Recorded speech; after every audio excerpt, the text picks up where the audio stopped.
میشد. لازم همه شماره تلفن ها امکانات ارتباط پیشم بود.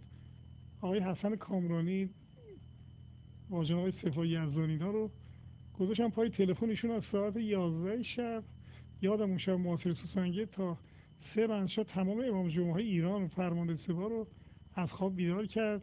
یه تلفنگرام 9 خطی بود که در روستای ابو حمیزه سوسنگت مثلا 12 تا زن ایرانی رو عراقی‌ها تجاوز ناموسی کرده بودن، جنایتی کرده بودن. ما تو 9 خط اینا رو همه رو تلفنگرام کردیم و این تلفنگرام به قدری اثر گذاشت. صبح همون روز ساعت 6 خدا رحمت کنه آقای رحمان دادمان و آیت الله مدنی از تبریز بلافاصله سوار هواپیما تهران خدمت امام میرن. تلفنگرام خدمت امام میبرن. امام دیگه دستور میدن که حتما معاصر سوزنگر باید شکسته بشه، چون ما رو دیگه اتاق جنگ تو اهواز راه نمیدادن که داستانش هم مفصله که ما اونجا تو جنوب علی بنی صد و اومدن خودشون در اونجا چه کاری کردیم. این داستان وقتگیره خیلی که دیگه از اون تاریخ ما رو سپاه اتاق جنگ راه ندادن. دیگه اون روز صبح اینا دنبال اتاق جنگ میگشتن